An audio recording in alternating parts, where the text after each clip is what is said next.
আলাইকুম। আজ ফটোশপের second class. First ক্লাসে আমরা ফটোশপের menu bar, option bar, tools bar, layer panel এবং কিভাবে ফোরগ্রাউন্ড কালার এবং ব্যাকগ্রাউন্ড কালার চেঞ্জ করতে হয় সেটা শিখেছি। তো আজ থেকে আমরা টুলস বারের কাজ step by step A to Z শিখবো এবং খুব ভালোভাবে শিখবো।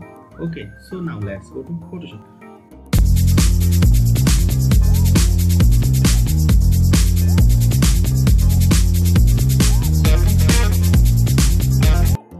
টুলস বারের শুরুতে আছে মুভ টুল এবং আর্টবোর্ড টুল। মুভ টুল এবং আর্টবোর্ড টুলের শর্টকাট কি হচ্ছে ভি। আমরা যদি কিবোর্ড থেকে ভি প্রেস করি তাহলে এই টুল দুটি সিলেক্ট হবে। ওকে, তো দেখুন বোঝার সুবিধার্থে আমি অন্য একটি টুল সিলেক্ট করে রাখছি। এখন দেখুন কিবোর্ড থেকে আমি ভি প্রেস করছি, এই যে মুভ টুল সিলেক্ট হয়েছে। এখন আর্টবোর্ড টুল সিলেক্ট করার জন্য আমাকে কি করতে হবে, কিবোর্ড থেকে শিফট ভি চাপতে হবে, তখন আর্টবোর্ড টুলটি সিলেক্ট হবে। এভাবে একটা টুলের আন্ডারে আরো অন্যান্য টুল থাকলে আমরা সেটা শিফট দিয়ে কি করব, সিলেক্ট করব। ওকে, আশা করি বুঝতে পেরেছেন। তো আজকে আমরা আর্টবোর্ড টুল থেকে শুরু করব। তো আমি আর্টবোর্ড টুলটি সিলেক্ট করে রেখেছি এবং বোঝার সুবিধার্থে আমি একটা নতুন ফাইল নেব।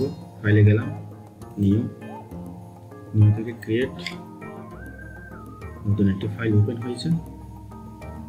তো ভিউয়ার্স, কাজের প্রয়োজনে আমাদেরকে অনেক সময় এক বা একাধিক আর্টবোর্ড নিতে হয়। তো আমরা আর্টবোর্ড টুলের সাহায্যে এক বা একাধিক আর্টবোর্ড নিতে পারি। ওকে, তবে চলুন আমরা কিভাবে আর্টবোর্ডের সংখ্যা বাড়াতে পারি সেটা এখন দেখব। ওকে, তো আমি আর্টবোর্ড টুল সিলেক্ট করেছি। আর্টবোর্ড টুল সিলেক্ট করে আমি এই যে এই যে এখান থেকে ড্র্যাগ করে ধরে মাউসের লেফট বাটন এখনো আমি ছাড়ি নাই। ওকে, তো এখানে এসে এখনো আমি ছাড়ি নাই, তো এখন ছাড়বো। ছাড়ার সাথে সাথে দেখুন কি হয়, আর্টবোর্ড এই যে আমি একটু জুম আউট করতেছি, Ctrl-D। তো দেখুন আর্টবোর্ড এর চারিদিকে অর্থাৎ উপরে নিচে বামে ডানে প্লাস চিহ্ন দেখা যাচ্ছে। তো আমরা যদি এসব প্লাস চিহ্নে ক্লিক করি তাহলে কি আমাদের আর্টবোর্ড বৃদ্ধি পাবে। ওকে, তো আমরা যদি উপরে কি করি, সিলেক্ট করি প্লাস চিহ্নটা, তাহলে উপরে বৃদ্ধি পাবে। আর যদি এদিকে ক্লিক করি এদিকে বৃদ্ধি পাবে, আর যদি এদিকে ক্লিক করি এদিকে বৃদ্ধি পাবে। ওকে, তো আমি এখন হ্যান্ড টুল সিলেক্ট করলাম, হ্যান্ড টুল দিয়ে এটা মাঝখানে আনলাম এবং Ctrl- দিয়ে জুম আউট করলাম। এই যে দেখুন কত সুন্দরভাবে আমরা চারটা আর্টবোর্ড টুল নিলাম আর্টবোর্ড টুলের সাহায্যে। ওকে, তো এইভাবে আমরা আমাদের কাজের প্রয়োজনে আমরা আর্টবোর্ড নিতে পারি, যত খুশি তত আমরা আর্টবোর্ড নিতে পারি। ওকে, তো এখন এই যে এখানে আর্টবোর্ড টুল যখন সিলেক্ট হয়েছে, এখানে সাইজ এই যে কাস্টম একটা চিহ্ন এসেছে। এই যে এই অপশনটিতে এই যে বিভিন্ন অপশন দেখা যাচ্ছে, এখান থেকে আপনারা চাইলে বিভিন্ন অপশন নিতে পারেন। ওকে, তো আমি কাস্টমে রাখলাম। ওকে, আর এখানে দেখুন হাইট হোয়াইট আর এখানে হাইট। ওকে, তো আমরা চাইলে এখান থেকে কি আর্টবোর্ডের হাইট এবং হোয়াইট বাড়াতে পারি। ওকে, তো এই যে দেখুন আমার এখানে 4 নাম্বার আর্টবোর্ড কি আছে, সিলেক্ট করা আছে। ওকে, এটা তো আমরা যদি চাই এটা কি করব, এখন একটু বাড়াবো। ওকে, তো আমি আর্টবোর্ড টুল সিলেক্ট করলাম, এটা সিলেক্ট করা আছে। তো আমি এখানে দিলাম কত, মনে করেন আমি এখানে দিলাম 100 আর হাইট দিলাম কত, এই যে 100। হোয়াইট দেওয়ার সাথে সাথে এখানে হোয়াইট এসে গেছে 100। ওকে, এখন যদি হাইট দিই 50 দিই। ওকে, এই যে দেখুন আর্টবোর্ড এটা কি হয়েছে 4 নম্বর আর্টবোর্ড এটা কি হয়েছে বেড়ে গেছে। এটা এখন 100/50।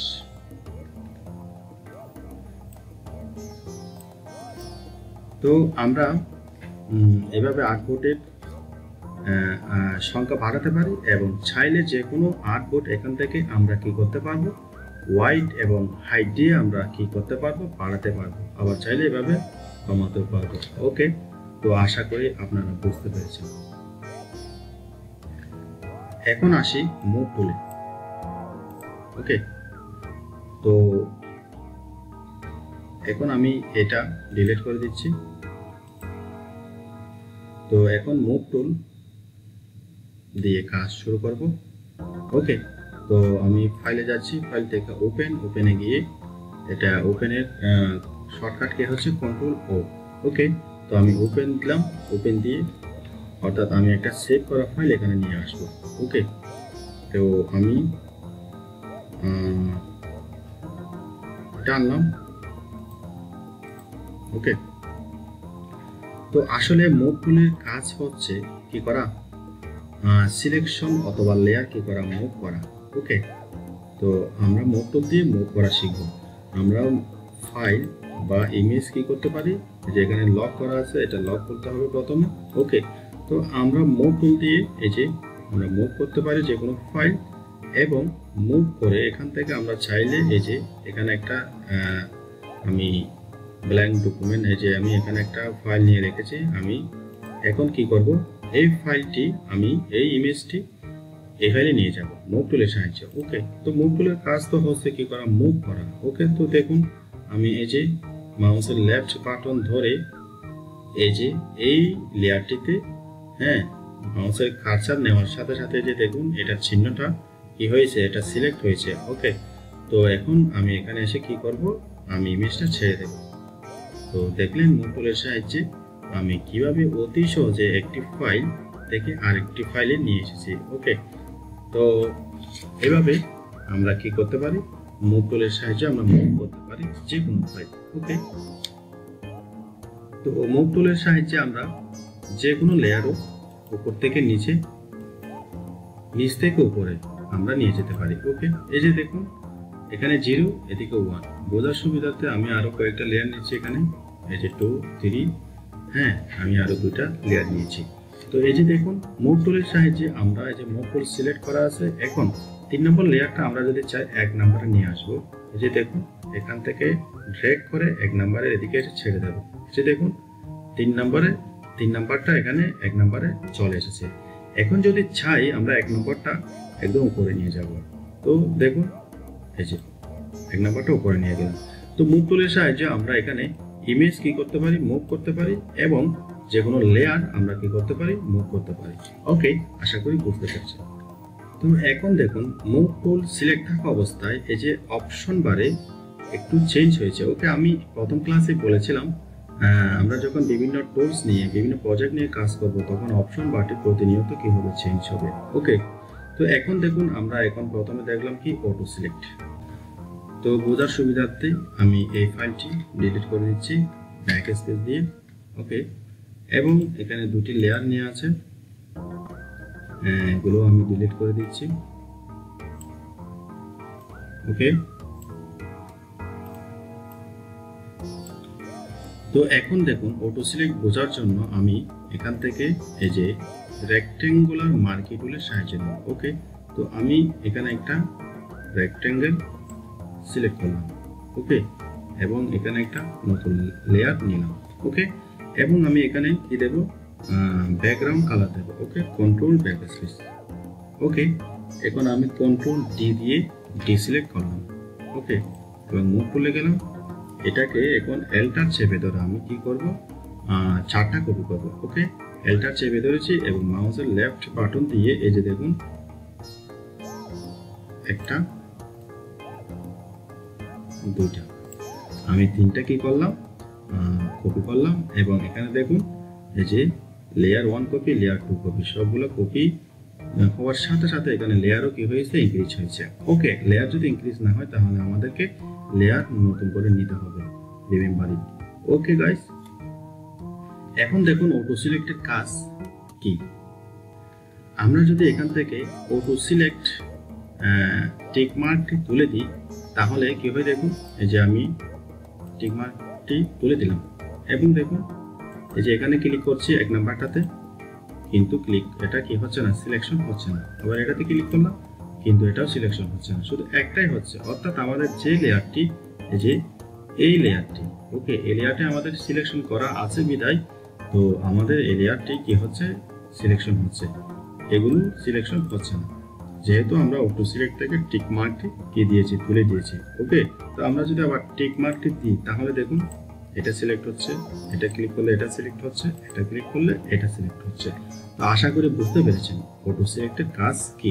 ওকে, এরপর আসি গ্রুপে। এই যে গ্রুপ আর লেয়ার, এগুলো কি কাজের সুবিধাতে আমরা গ্রুপ করবো আর লেয়ার নিয়ে কাজ করবো, এগুলো আপনারা বুঝতে পারবেন। ওকে, এখন আসি শো ট্রান্সফর্ম কন্ট্রোলস। এটার কাজ কি? এটার কাজ হলো দেখুন এই যে সিলেকশন করা আছে। ওকে, তো আমরা যদি এটা তুলে দিই টিক মার্কটি, এখন দেখুন সিলেকশনটি চলে গেছে।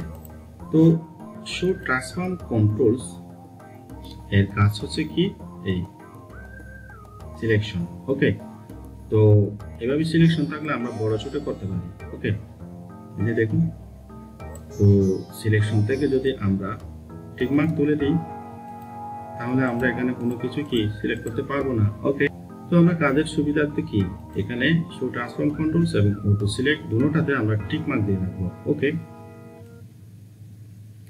তো এখন দেখুন মুভ টুলে এখানে আরো কয়েকটি অপশন দেখা যাচ্ছে, যে এগুলো হচ্ছে কি অ্যালাইনমেন্ট। তো এগুলো বোঝার জন্য আমি কি করলাম, এই যে এটাকে একটু ছোট করলাম এবং এটাকে আরেকটু ছোট করলাম। ওকে, তো আমি প্রথমে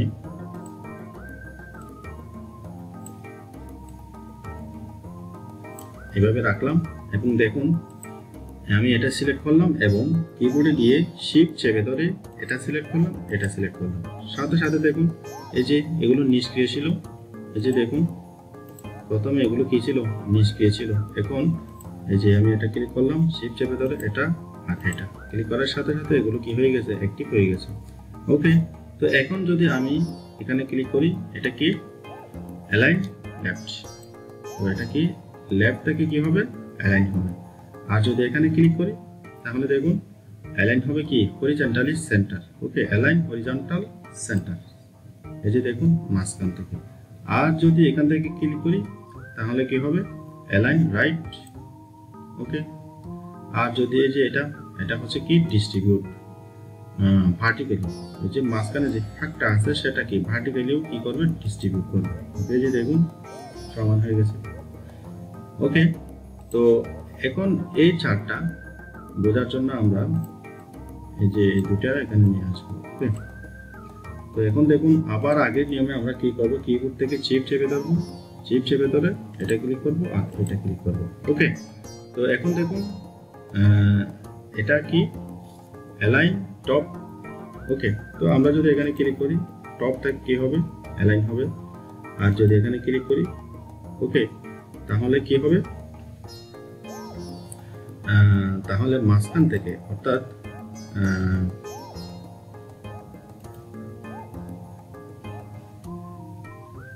অ্যালাইন পার্টিকেল সেন্টার হবে। ওকে, আর যদি এখানে ক্লিক করি তাহলে অ্যালাইন বটন। ওকে, আর যদি এখানে ক্লিক করি কি হবে, হরিজন্টালি ডিস্ট্রিবিউট হবে, অর্থাৎ মাঝখানে ফাঁক, এই যে ফাঁকটা কি সমানভাবে ডিস্ট্রিবিউট হয়ে যাবে। ওকে, এই যে দেখুন, তো আশা করি বুঝতে পেরেছেন। তো ভিউয়ার্স, মুভ টুল এবং আর্টবোর্ড টুল এর খুঁটিনাটি সব বোঝানোর জন্য আমি চেষ্টা করেছি। তো তারপরে যদি আপনারা কোনো কিছু না বুঝে থাকেন তাহলে আমাকে কমেন্টস করে জানাবেন। ওকে, তো আজ আর নয়, সবাই ভালো থাকবেন, সুস্থ থাকবেন। আমার নেক্সট ক্লাস দেখার আমন্ত্রণ জানিয়ে আজকের ক্লাস এখানেই শেষ করছি। আল্লাহ হাফেজ।